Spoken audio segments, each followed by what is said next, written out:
بسم اللہ الرحمن الرحیم نحمده ونصلی ونسلم علی حبیبہ الکریم الامین العزیز الرؤوف الرحیم اما بعد فاعوذ باللہ من الشیطان الرجیم بسم اللہ الرحمن الرحیم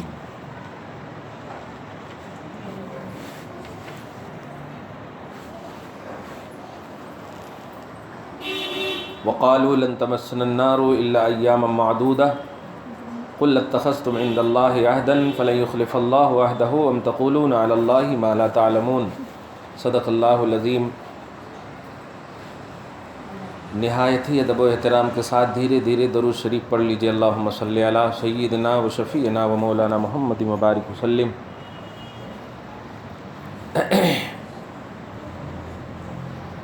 سورہ بقرہ کا درس شروع ہے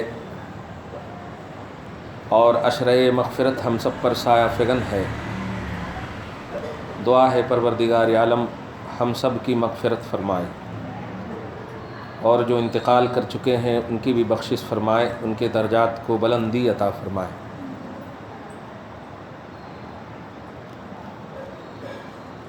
سورہ بقرہ کی آیت نمبر 80 کا درس ہونے والا ہے۔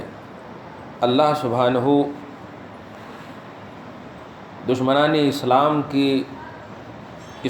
کے دشمنوں کی باتوں کے حوالے سے ارشاد فرماتا ہے، وَقَالُوا لَن تَمَسَّنَا النَّارُ إِلَّا أَيَّامًا مَّعْدُودَةً۔ دشمنان اسلام بولے لن تمسنا النار الا ایاما معدودہ، ہمیں جہنم کی آگ کچھ دن تک ہی چھوئے گی۔ اس کا مطلب یہ ہے کہ نبی کو جو ہم فالو نہیں کر رہے ہیں، محمد صلی اللہ علیہ وسلم کی رسالت کو جو نہیں مان رہے ہیں، یعنی ایمان جو ہم نہیں لا رہے ہیں، اس کی سزا تھوڑی دن تک ہمیں ملے گی، بس اس کے بعد پھر آرام ہی آرام ہے۔ یہ دشمنان اسلام کا بولنا تھا۔ اللہ سبحانہ اپنے حبیب کی زبان سے ارشاد فرما رہا ہے، قل اتخذتم عند اللہ عہدا، اے حبیب ارشاد فرمائیے کیا تم لوگ اللہ کی بارگاہ میں کوئی وعدہ کر رکھے ہو؟ مطلب تم جو یہ دعویٰ کر رہے ہو کہ ہمیں کچھ دن تک ہی عذاب ملے گا، تو کیا اس دعوے کا تمہارے پاس کوئی دلیل اس شکل میں ہے کہ تم اللہ سے وعدہ کر لیے ہو کہ ہم تیرے نبی کو نہیں مانیں گے کچھ دن تک، اور اس کچھ دن تک ہی کا تو عذاب دینا اور اس کے بعد عذاب نہیں دینا؟ ایسا کچھ وعدہ ہے اللہ کے پاس؟ فلن یخلف اللہ عہدہ، کیونکہ اللہ تو اپنے وعدہ کے خلاف نہیں کرتا ہے، اور ظاہر ہے عذاب دینے والا اللہ ہے جہنم کی، تو جب تم خود کہہ رہے ہو کہ چند دن تک جب عذاب ہوگا تو عذاب دینے والے رب سے تو نے وعدہ کیا ہوگا، اور اللہ تعالیٰ عذاب کی مخالفت نہیں فرماتا ہے، خلاف ورزی نہیں کرتا۔ لیکن سنو، حقیقت یہ ہے کہ ہم تقولون علی اللہ ما لا تعلمون، تم اللہ کے خلاف وہ باتیں کر رہے ہو جس کا تمہیں علم نہیں ہے، جس کے انجام کا تمہیں علم نہیں ہے۔ ایک طرف جاہلانہ بات یہ کہ ہمیں عذاب ہوگا، اور دوسری سب سے اہم بات یہ ہے کہ عذاب دینے والا اللہ ہے، تو پھر اللہ جب عذاب دیتا ہے تو کیوں نہیں اسی اللہ کو بلیو کرتے ہو، کیوں نہیں اسی اللہ کو مانتے ہو؟ اس آیت کریمہ سے یہ درس ملا کہ بندوں کو کچھ بولنے سے پہلے سوچ لینا چاہیے۔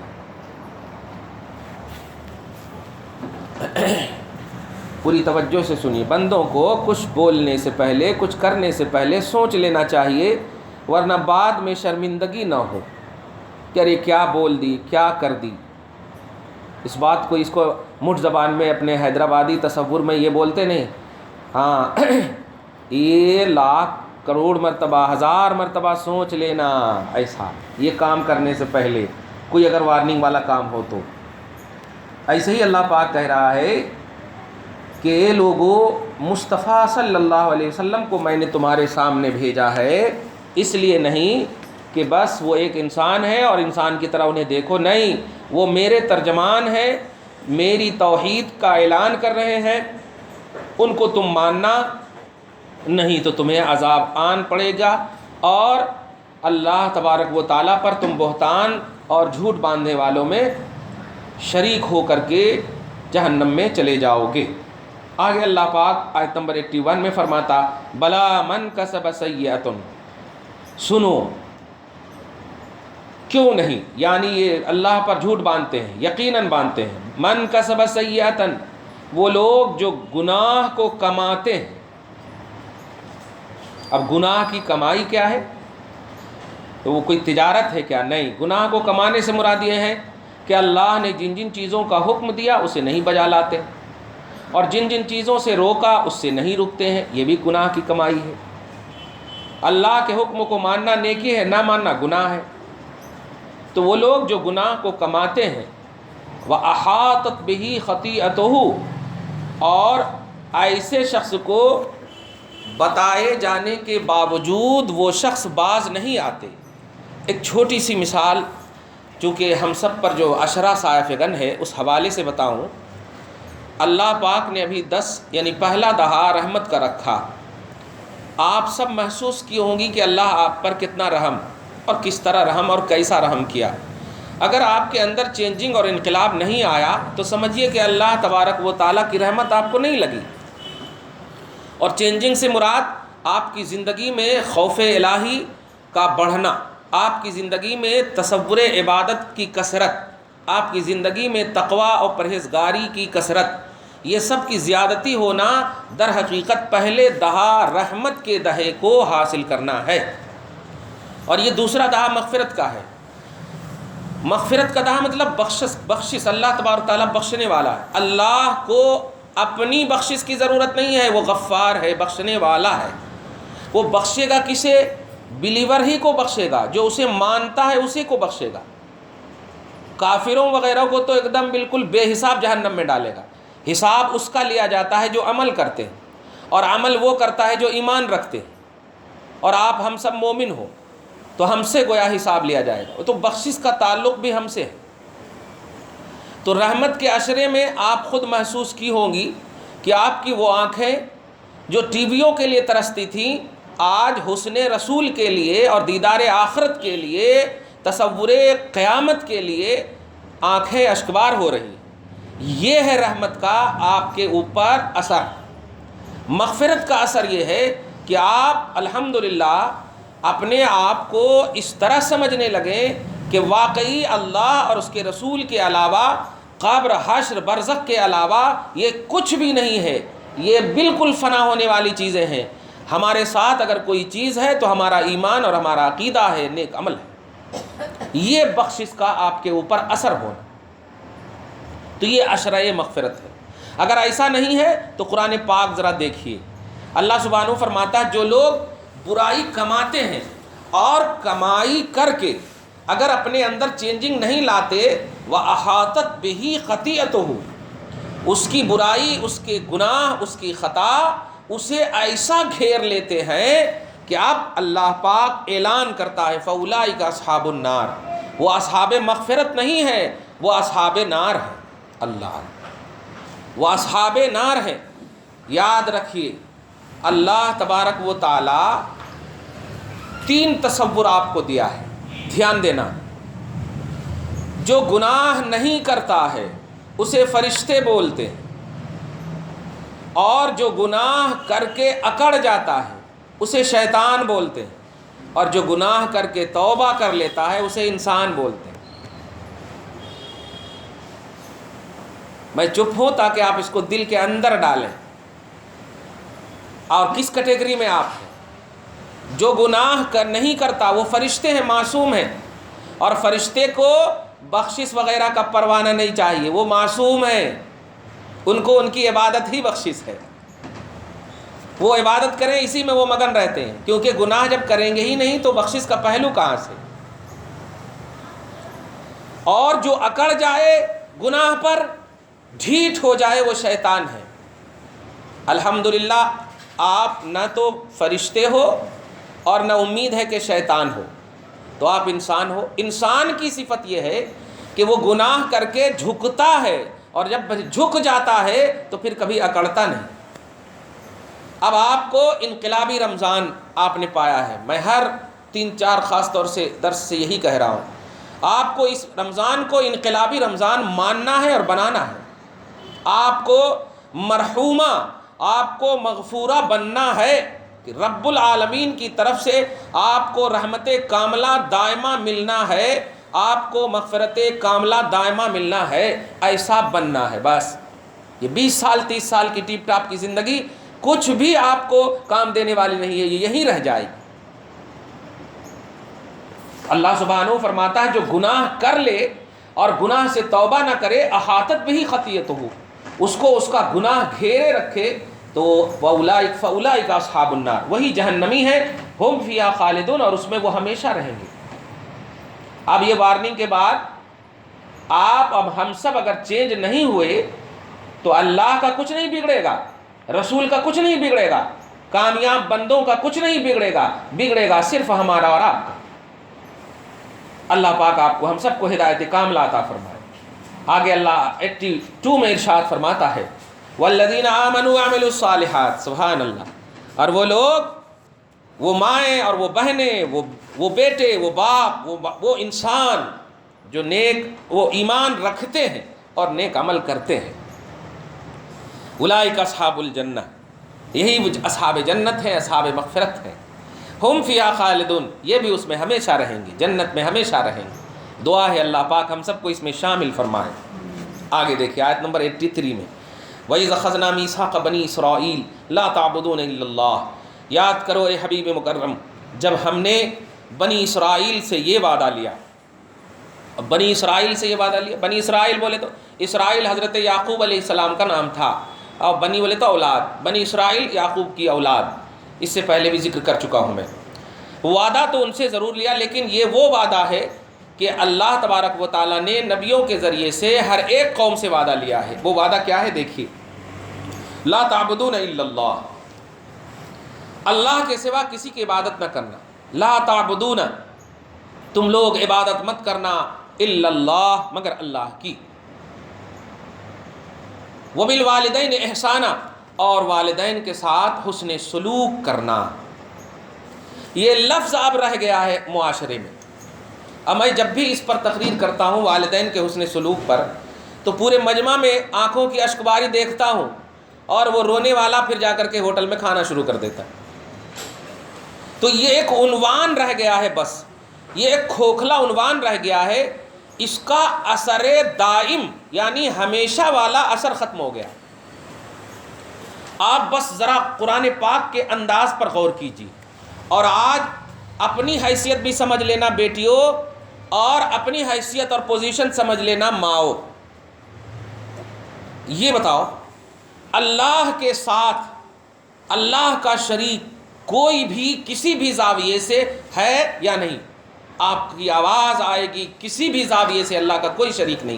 وَلَمْ يَكُنْ لَهُ كُفُوًا أَحَدٌ، اس کا کوئی ساتھی، اس کا کوئی کفو، اس کا کوئی ساجھی نہیں۔ لم يتخذ ولدن، وہ بیٹا نہیں بنایا، ولم تکن لہ صاحبہ، وہ بیوی نہیں بنایا۔ اللہ کی کوئی بھی کسی بھی زاویے سے شریک نہیں، نہ مرد نہ عورت۔ یہ پورا عقیدہ ہے، اللہ واحد حقیقی ہے، اس کا کسی بھی زاویے سے کوئی شریک نہیں۔ یہ عقیدہ جب طے ہو گیا تو یہ آیت کریمہ پر ذرا سے غور کیجیے، لا تعبدون الا اللہ وبالوالدین۔ اب غور کریے، اللہ پاک فرما رہا ہے پہلا وعدہ یہ ہے کہ تم میری عبادت کرنا۔ تو اللہ کی عبادت یہ کافی تھا نا انسان کی مقبولیت اور ہماری کامیابی کے لیے، لیکن نہیں، عبادت کے بعد، اپنی عبادت کے بعد کہہ رہا ہے کہ وبالوالدین احسانا، والدین کے ساتھ حسن سلوک سے پیش آنا۔ مجھے یہاں تک روایت ملی ہے کہ کچھ بچے ایسے ہیں جو سال میں عید کی نماز پڑھ کے آ کر کے ماں کے قدم میں گر جاتے ہیں اور بولتے ہیں ماں معاف کر دو، سال بھر تک میں جو بھی تکلیف ہوئی غلطی ہوئی، پھر بیوی کے ساتھ مگن ہو جاتے ہیں۔ یہ سالانہ حسن سلوک نہیں، یہ روزانہ کا حسن سلوک اللہ فرما رہا ہے۔ جیسے نماز، عبادت اور حج اور زکوٰۃ جتنی بھی اللہ کی عبادت ہے، یہ سالانہ عبادت نہیں ہے۔ اللہ کا پرے اور اللہ کی عبادت یہ ہمیشہ کرنا ہے جب تک بندہ زندہ رہنا۔ ادار العمل اسی کو بولتے ہیں، اور اسی اللہ نے اپنے ساتھ، اس ساتھ پر غور کرنا، ماں یہ شریک کے معنی میں نہیں ہے بلکہ مقام و عظمت کے معنی میں ہے۔ کہ اپنی عبادت کے بعد اگر اللہ پاک نے وعدہ لیا ہے تو کہا ہے ماں باپ کے ساتھ حسن سلوک کرنا. بس پوائنٹ نوٹ یہ کرو کہ سالانہ تم ماں باپ کے ساتھ حسن سلوک نہیں، مہینہ اور ماہواری حسن سلوک نہیں، بلکہ جس طرح اللہ کی عبادت دائمی اور ہمیشہ طور پر کرتی ہو، جب تک تم زندہ ہو اے اولادو، مرتے دم تک تمہیں ماں باپ کے ساتھ حسن سلوک کرنا ہے.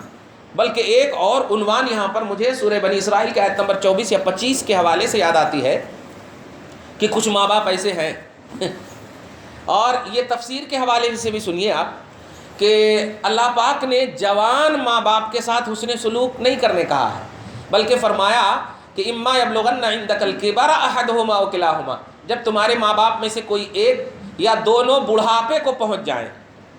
توجہ دینا، عموماً بوڑھے ماں باپ ہی سے نوجوان اولاد کی نہیں بنتی. توجہ دینا، کیونکہ نوجوان باپ ماں جو ہوتے ہیں وہ محسوسات کی دنیا میں رہتے ہیں اور ان کے نظریات میں اکول ہوتا. ابھی جوانی ہے، ان کے پاس طاقت رہتی، کمانے وغیرہ کے سب ذریعے رہتے، اس لیے اللہ تبارک و تعالیٰ بھی نفسیات کا پورا علم رکھتا ہے. ہر طرح سے رکھتا کیا، وہ پیدا ہی کیا ہے نفسیات کو. توجہ دینا، تو فرمایا جب بڑھاپے کو پہنچ جائیں تو انہیں اف تک نہ کہنا. اس سے ایک نقطہ کیا ملا کہ بڑھاپے میں عموماً چڑچڑا پنی رہتی، عموماً بچپنے جیسی والی حرکتیں رہتی. اللہ پاک نے اسی تصور کو امت کے سامنے دیا اور آج کا نوجوان بوڑھے باپ ماں ہی کو ستا رہا ہے. رب بڑھاپے کا وہ لحاظ کر رہا ہے کہ جوان باپ ماں کو نہیں کہا. اس کا یہ مطلب نہیں کہ گالی گلوچ کرنا تم لوگ جوان کو، نہیں، مطلب اللہ لحاظ کر رہا ہے ان عمر کا جس عمر میں عموماً چڑچڑا پنی رہتی. تھوڑی تھوڑی چیز دیکھ لیے، ارے یہ کیوں یہاں ہے، وہ کیوں یہاں ہے، وہ ایسا کیوں یہاں ہے. تو یہ چیز کا جب رب لحاظ فرما رہا ہے تو اے اولادو تم بھی اس بات کا لحاظ کرنا کہ خالق نے اس بات کا لحاظ کیا ہے کہ بوڑھے باپ ماں عموماً چڑچڑا پنی کے شکار رہتے ہیں. تو ایسے عالم میں جب وہ پہنچ جائیں فلا تقل لہما اف، ایسے عالم میں انہیں اف تک نہ کہنا. واہ واہ واہ. اور اس کے بعد ولا تنہرہما، اور انہیں جھڑکنا بھی نہیں. ارے کیا لے کر کے میں آفس سے آتا ہوں، خالی آپ لڑتے ہی رہتے ہیں ہماری بیوی سے، میں چھوڑ دیتا ہوں جا کر کے آج ان کو اپنی گھر میں، لو نہ لڑوچ نہ کو. ارے نہیں بیٹا، نہیں بیٹی، ایسا نہیں، اسکول سے آئی ہے، نہیں نہیں نہیں نہیں، ایسا نہیں بولنا. جوان باپ ماں ہوں گے تو وہ تمہارے پر چڑچڑا پنی کریں گے ہی نہیں، وہ تمہارے دوست اور فرینڈ بنے رہتے ہیں. بوڑھے باپ ماں کا رب العالمین نے لحاظ کیا، اسی حالت میں یہ چڑچڑا پنی رہتی. ابھی پاؤں بھی نہیں رکھے بیٹے چلانا شروع کر، دیکھو تمہاری بیوی ایسا کری، تمہاری وہ ایسا کری. او ہو اللہ. اے ننندو تم بھی ہوشیار رہو، تم بھی کسی کی بہو بننے والی ہو، جیسا کرو گی ویسا بھرو گی. ماں کا ساتھ برائی میں نہیں دینا. خبردار خبردار. میں نے یہ باتیں سنی ہیں، اللہ پاک آپ کو ہم سب کو حفاظت سے رکھے، عزت و آبرو کے ساتھ رکھے. تو نقطہ یہ ملا کہ اللہ نے اپنے ساتھ والدین کو حسن سلوک میں رکھ کر کے ایک عظیم مقام دے دیا ہے. اب دنیا کی کوئی اولاد اس مقام سے اگر اتارتی ہے تو وہ اللہ کے ساتھ شریک کرتی ہے. میں جو فتویٰ دے رہا ہوں اس کو محسوس کرنا. آپ اللہ کے ساتھ شریک کیسے؟ اس لیے کہ اللہ کے حکم کو نہ ماننا بھی ایک شرکت ہے. شرکت یہ ہے کہ اپنے نفس کو آپ شریک کر رہے ہیں حکم الہی میں. یہ نفس کی شرکت ہے، توا کی شرکت ہے، خواہشات کی شرکت ہے. کیونکہ اللہ کے خود کو حوالے کر دینا یہ توحید ہے، اور اللہ کے حوالے نہ کرنا یہ بھی ایک شرک ہے. تو اللہ پاک نے آپ کو کہا کہ میری عبادت کرنا وبالوالدین احسانا، اور والدین کے ساتھ حسن سلوک کرنا. کتنا بھی ستائے، اگر ستا رہی ہے والدین تو دعا ہے کہ ستائے نہیں، لیکن عموماً ستا رہی ہے تو اولادو صبر کرو، صبر کرو. والدین کا بھی خالق مالک اللہ ہے، اسے دے گا بدلہ.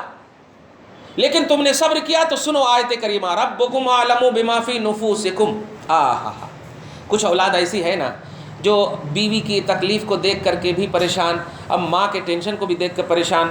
اب یا تو حسین ساگر نظر آتا یا پتہ نہیں کس میں چھلانگ لگانا کہتے. ایسا بس خودکشی کرنے والے نظریے نظر. تو ایسی اولاد کو میں بڑے ادب و احترام سے کہہ رہا ہوں، رب العالمین نے بڑا اچھا تحفہ دیا ہے. فرمایا اللہ نے ربکم عالم بما فی نفوسکم، اے بیٹو اے بیٹیو، اللہ تعالیٰ تمہارے جو دل کے اندر ہے، کیا اندر ہے کہ ہماری بیوی بھی اچھے سے رہنا، ہماری ماں بھی اچھے سے رہنا، کتنا اچھا ہوتا. یہ جو تم دل میں اندر رکھے ہوئے ہو نا، اللہ اس کو بہت اچھے سے جان رہا. واہ. ان تکونوا صالحین، اگر تم اپنی سوچ میں نیکوکار بنے رہو گے اور بنے رہو گی ننندو اور بھابھیو، توجہ دینا، اگر اپنی سوچ میں صالحین بنی رہو گی تو اللہ پاک فرماتا فَإِنَّهُ كَانَ لِلْأَوَّابِينَ غَفُورًا. تو یہ جو تنہائی میں رو رہی ہو یا تنہائی میں رو رہے ہو اولاد، یہ تمہارے رونے کو ضائع نہیں فرمائے گا. اللہ بخشنے والا ہے اور رحم فرمانے والا ہے. واہ واہ، دیکھا کتنا بڑا پروانہ مل گیا. اس لیے خودکشی نہیں کرنا جھگڑے کی وجہ سے، سوسائڈ نہیں کرنا جھگڑے کی وجہ سے، کمپلین جا کر کے باہر نہیں کرنا. اللہ پاک نے سارا معاملہ آپ کے پاس رکھ دیا ہے، ساری چیزیں آپ کے پاس تفصیل سے رکھ دیا ہے. دعا ہے کہ گھر میں محبت کا ماحول قائم رہے، ایک دوسرے کو ستایا نہ جائے. یہ تو والدین، تو اللہ نے اپنے ساتھ والدین کو حسن سلوک کرنے کا مرکز بنایا.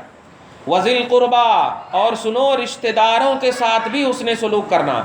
آج جو رمضان المحترم ہے، زکوٰۃ کے عنوان سے تمہیں بتا ہی دیا ہوں، اگر ایک بھی آزو بازو والا مومن، توجہ دینا، ایک بھی آزو بازو والا مومن روزے دار اگر بھوکا مر گیا کا مطلب تم یہاں افطاری تراویح سب کچھ پڑھ لیے اور وہاں ابھی افطاری کھولنے کی چیزیں نہیں ہیں ان کے پاس، تم کھانا انہیں سب کھا لیے اور وہاں ابھی کھانے کے لیے وہ ترس رہی ہیں، اب تم سونے جا رہی ہو اور سحری کرنے جا رہی ہو، اور پڑوس اگر افطاری کے لیے ترس گیا تو تمہارا روزہ قبول نہیں ہوگا، تم ہی قبول نہیں ہوگی اللہ کو. تو عبادتیں کرنا اور حسن سلوک بھی کرنا، اور ساتھ ہی ساتھ پڑوس کا بھی لحاظ کرنا. پڑوس کا لحاظ کرنے کا آسان طریقہ یہ ہے کہ آپ تو ظاہر ہے ایسا تو نہیں کہ اچانک کہیں آپ شفٹ ہوئے ہیں، اور اچانک بھی شفٹ ہوئے ہیں تو دیر نہیں لگتی. پڑوس کا لحاظ یہ ہے کہ آپ محسوس کرو کہ آزو بازو میں آپ کے دائرے میں کوئی غریب، کوئی فقیر روزہ تو رکھ رہا ہے، خودداری کی بنیاد پر ہاتھ نہیں پھیلا رہا ہے، بس پانی پی کر کے یا چاول کھا کر کے، روٹی کھا کر کے، جو بھی مل رہا ہے آپ کی طرح، آپ جس طرح عیش و آرام میں کھجور ہے، بہترین ہے، دہی باڑے ہیں، بہت حلیم ہے، یہ سب مل کر کے جو کھا رہے ہیں، میں نہیں کہتا کہ نہ کو کھاؤ، لیکن تھوڑا کم سے کم 25% ہی اپنے پڑوسوں کا لحاظ کریں. تو انشاءاللہ اللہ رب العزت رسول پاک کی زبان سے اعلان کرتا ہے کہ لوگوں اگر ایسا ہے تو وہ روزہ تو میں شیورلی قبول کروں گا اگر تم نے پڑوس کا لحاظ کیا. ہو سکتا ہے عام روزوں میں تم دعا کرو پھر قبول کروں، لیکن ایسے روزے کہ جو تم دعا نہیں بھی کرو لیکن پڑوس کا لحاظ کر کے تم نے افطاری کروایا اور کیا، تو یہ روزہ شیور قبول کروں گا. واہ واہ سبحان اللہ. اس لیے پڑوس کا بھی لحاظ کرنا. وذی القربا، پڑوس کا لحاظ، والیتاما، اسی میں آپ سمجھتے چلے جائیں، یتیموں کا بھی لحاظ کرنا، والمساکین، مسکینوں کا بھی لحاظ کرنا. اور ایک بات بتا دوں زکوٰۃ وغیرہ کے حوالے سے، میں نے اس وقت موقع سے میں نہیں کہا تھا، کچھ زکوٰۃ دینے والے اسٹینڈر بھی ہیں، وہ ساڑیاں خرید لیتے ہیں، کپڑے وغیرہ خرید لیتے ہیں اور بس دکھا کے ساڑیاں بھیج دیے، کپڑے دے دیے. ایسا نہیں کرنا ماں. زکوٰۃ جو ہے فقیروں اور غریبوں کی ضرورت کی تکمیل کا نام ہے. آپ بہترین سے ایک ساڑی دے دیں گے غریب کو اور دوپہر کا کھانا اس کے یہاں نہیں ہے تو آپ تو اپنا مگن ہے کہ ہم ایک دم عید میں دے دیے، ان کو پہنا دیے. نہیں، اگر آپ واقعی دل جوئی چاہتے ہیں زکوٰۃ کی تکمیل میں تو آپ ان سے پوچھ لیجئے، بھائی صاحب محبت سے پوچھیے کس چیز کی آپ کو ضرورت ہے. آپ اگر دیکھیے کہ ان کی بیٹیوں کی شادی کا بھی مسئلہ ہے اور اس کی وجہ سے رو رہے ہیں تو آپ ایک دم ایسا کیجئے کہ ان کا اکاؤنٹ کھلوا دیجئے، یہ پیسہ رکھو اور جب شادی ہو تو اس پیسے کو آپ یوز کرنا. یہ ضرورت کی تکمیل ہوئی. کھانا ہے، ساڑیاں ہیں، کپڑے ہیں، یہ ساری چیزیں بھی ٹھیک ہیں، غلط چیز نہیں ہے، لیکن آپ اگر ضرورت کو پوری کریں گی تو انشاءاللہ ضرورت کی تکمیل کے لیے آپ کی زکوٰۃ کی عظمت بھی بڑھ جائے گی، اللہ کی بارگاہ میں اس کا اسٹیٹس، اس کا مقام بڑھ جائے گا. اس لیے والیتاما والمساکین میں اس بات کو لحاظ رکھیے گا، جو زکوٰۃ دے یا مدد کرے آپ خالی دے مت دے دیجئے، فارمیلٹی پوری مت کیجئے. ارے کچھ تو ایسی بھی روایتیں میں بیان میں بھی ہمیشہ بولتا ہوں، کچھ اسٹینڈر فقیراں بھی ہیں میں تو روز آتا ہوں نا مطلب تراویح پڑھا کے دیکھتا ہوں جہاں پر میں گاڑی رہی، اب روز آ کر مانگ رہے. آج تو میں پوچھ لیا ایک عورت سے، کیا ماں آپ کے بیٹے نہیں ہیں، خاندان میں کون بھی نہیں ہے؟ اگر نہیں ہے تو چلو ہمارے یہاں رہنا. اب وہ بھاگ گئی وہاں سے. اب بتائیے، تو ایسے اسٹینڈرڈ فقیرہ بھی ہیں، وہ عادت سی ہو جاتی ہے کچھ عورتوں کی. تو آپ ذرا ان لوگوں سے باخبر رہیے اور واقعی ضرورت مندوں کو اپنی زکوٰۃ پہنچائیے، واقعی اپنا تعاون اور اپنی مدد ضرورت مندوں کو پہنچائیے. جو لوگ عادی بن چکی ہیں یا بن چکے ہیں، ایسے لوگوں سے آپ سترک رہیے، باخبر رہیے. وَقُولُوا لِلنَّاسِ حُسْنًا، اور جب آپ حسن سلوک کیجئے تو رب العالمین ساتھ ساتھ فرما رہا، اے عورتوں، اے مردوں، اے لوگوں، دوسروں سے یعنی لوگوں سے حسناً، اچھی بات کرنا، اچھی بات کرنا. آپ دیتے وقت بھی دیجئے اور دعا کیجئے. کچھ لوگ دیتے ہیں 10-11 فقیرہ ہیں، اب چلانے لگتے ہیں. وہ اگر مستحق ہیں تو وہ چلانے لگتے ہیں تو غصہ آ جاتا ہے، بیٹھو. نہیں، وہاں پر بھی ایک مرتبہ بول دیے، دیکھ بھائی آپ ہی لوگوں کو دینے کے لیے میں کھڑا ہوں، آپ لوگ آواز کیوں کر رہے ہیں؟ آواز مت کیجیے. صحیح فقیر کی پہچان ہی یہی ہے کہ ان کے آنکھوں سے صرف آنسو گرتے ہیں، اور صحیح دینے والے ان کو دے کر کے چلے جاتے ہیں. یہ جو جھگڑے پگڑے کرتے ہیں، یہ دیکھیے آپ نماز پڑھنے چلی جائیں گی، مرد نماز پڑھنے چلے جاتے ہیں اور وہاں بیڑی پینا شروع کر دیتے ہیں. یہ اسٹینڈرڈ فقیر ہے، اس سے باخبر رہنا ہے. ماں، اس کو دھیان میں رکھنا ہے آپ کو. اللہ پاک آپ کو ہم سب کو محفوظ و مامون فرمائے. وَقُولُوا لِلنَّاسِ حُسْنًا، اور لوگوں کے ساتھ اچھی بات کرو، اچھی بات کرو. رسول فرماتے ہیں کہ اگر بولو تو اچھی، نہیں تو خاموش رہو. بولنا تو اچھی بات بولنا، نہیں تو خاموش رہنا. وَأَقِیمُوا الصَّلَاةَ، اور دیکھو اس کے بعد کہا نماز پڑھو. کیا سمجھے آپ؟ بندوں کے حقوق مقدم ہیں. بندوں کا دل ٹوٹا، پھر تم حج کرنے گئے، کچھ بھی قبول نہیں ہوتا. لوگوں کا دل ٹوٹا تمہارے سے، سہیلیوں کا دل ٹوٹا، پڑوسیوں کا دل ٹوٹا، اور پھر تم نماز پڑھے حج کرے، نہیں ہوتا. قرآن کا انداز دیکھو. وَأَقِیمُوا الصَّلَاةَ، اب کہہ رہا اللہ نماز قائم کرو. وَآتُوا الزَّکَاةَ، اور زکوٰۃ ادا کرو. ثُمَّ تَوَلَّیْتُمْ، پھر جب ہم نے یہ وعدہ لیا پھر تم پھر گئے. إِلَّا قَلِيلًا مِّنْکُمْ، مگر کچھ لوگوں کو جو اللہ تعالیٰ نے جنہیں توفیق دے دیا. وَأَنْتُمْ مُعْرِضُونَ، اور تم ہمیشہ روگردانی کرتے رہے. کہنا یہ ہے کہ اس آیت کریمہ سے اللہ پاک بنی اسرائیل کو سامنے رکھ کر کے امت محمدیہ کو ایک عظیم میسیج دے رہا ہے کہ تم جو بھی کام کرو اللہ کی رضا کے لیے کرو، اللہ کے خوف کے لیے کرو، اللہ کی بارگاہ میں پیش ہونا ہے اس کے لیے کرو. تم راضی کرو اپنے شوہروں کو، راضی کرو اپنے مردوں کو، راضی کرو اپنے باپوں کو، راضی کرو اپنے بھائیوں کو، لیکن ماؤ اس رضا میں بھی اللہ کی رضا چھپی ہوئی ہو، اللہ کی خوشنودی چھپی ہوئی ہو. یہ نہیں کہ ہم بھیا کو اس لیے سلام کر رہے ہیں کہ اچھا کپڑا لا کے دیتا، ابا کو اس لیے سلام کر رہے ہیں کہ اچھا کپڑا لا کے دیتا. نہیں، راضی اللہ کی رضا کے لیے، خوشنودی اللہ کی خوشنودی کے لیے. دنیاوی فریب، دھوکہ، یہ تو کسی بھی زاویے سے آپ کسی کے ساتھ نہیں کر سکتی. غرضے کہ آج کے درس کا خلاصہ اجمالی طور پر نہیں بلکہ تفصیلی طور پر یہی ہوا کہ جو لوگ گناہ کرتے ہیں یا کرتی ہیں، اگر اس گناہ سے نادم ہو جائیں تو وہ اصحاب جنت ہیں، اصحاب مغفرت ہیں. خدا کرے کہ یہ مغفرت کا عشرہ ان لوگوں کو آن لگے، ہم لوگوں کو آن لگے اور ہماری توبہ قبول ہو جائے. اور دوسری جو سب سے امپورٹنٹ بات کہ اللہ کی عبادت کے ساتھ ساتھ ماں باپ کے ساتھ حسن سلوک، پڑوسی کے ساتھ حسن سلوک، یتیموں کے ساتھ حسن سلوک، مسکینوں کے ساتھ حسن سلوک کرنا. اور اس کے بعد اللہ پاک نے لوگوں سے، اپنے سہیلیوں سے، اپنے لوگوں سے، اپنے سامنے والوں سے اچھی طرح بات کرنے کا بھی، یعنی عمل بھی اچھا کرنا، بات بھی اچھا کرنا. آپ کی حرکتیں بھی اچھی ہو اور آپ کی ادا بھی اچھی ہو، آپ کے عمل بھی اچھے ہو، اور منہ سے بھی نکلے تو اچھی نکلے. یہ ہے تو بات بھی اچھی ہونا، قول بھی اچھا ہونا، عمل بھی اچھا ہو. اور اس کے بعد اللہ نماز کے لیے کہہ رہا، زکوٰۃ کے لیے کہہ رہا، جس سے صراحتاً معلوم ہوا کہ اللہ اپنی عبادت جو ڈائریکٹلی اللہ کی عبادت ہے اس عبادت کو بعد میں رکھ رہا ہے، پہلے حقوق العباد، بندوں کے حقوق کو رکھ رہا ہے. ایک بندہ ہے جو ماں کو ستا کر کے جا رہا اللہ اکبر کہتے ہوئے، ایک بندی ہے جو ماں کو تکلیف دے کر اسکول اور کالج جا رہی ہے اور نماز پڑھ رہی ہے. نہیں ہوتا، اس کی نماز قبول نہیں ہوتی.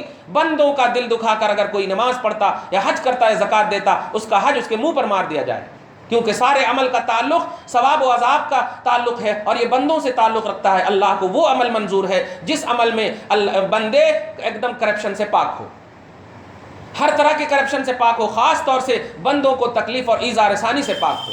تو ایسا بننا ہے ماں کہ کسی کو آپ سے تکلیف نہ ہو، رسول پاک کی آخری حدیث سن کر کے چلی جاؤ۔ اللہ کے رسول فرماتے ہیں 10 لوگاں 10 مسلمان، اب 10 میں اپنی طرف سے بول رہا ہوں، ما رآہ المسلمون، چونکہ پلورل کا صیغہ ہے اس لیے کم سے کم 10 ایسا عمومی طور پر، جس سے دوسرے مسلمان جس چیز کو اچھا جاننے لگے، یاد رکھو کہ اللہ بھی اسے اچھا جاننے لگتا ہے۔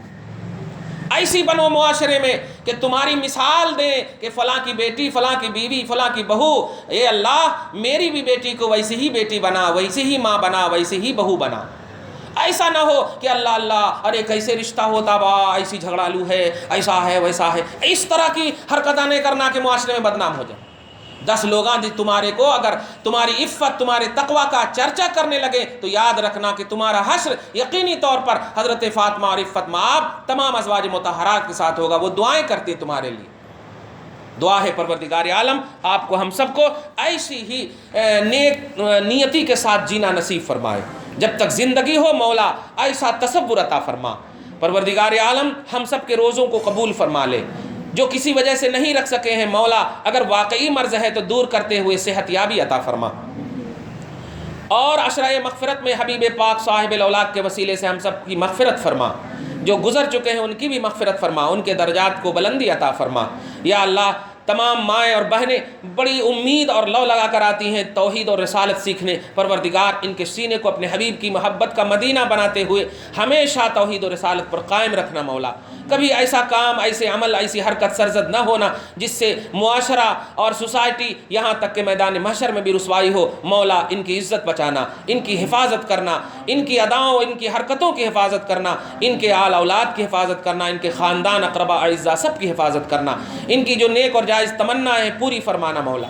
یا اللہ جو بیٹیاں رشتے کی وجہ سے رہ جا رہی ہیں مولا، یقیناً کچھ نہ کچھ ہم میں خامی ہے، لیکن تیرا کرم وسیع ہے مولا، تیرا فضل وسیع ہے۔ اپنے فضل وسیع سے، اپنے کرم وسیع سے پروردگار ان کے لیے نیک اور صالح جوڑا نصیب فرما۔ جو دعاؤں کی درخواستیں کی ہیں پروردگار ان کی درخواستوں کو قبول فرما۔ وصلی اللہ تعالی علی خیر خلقہ محمد وآلہ واصحابہ اجمعین برحمتک یا ارحم الراحمین۔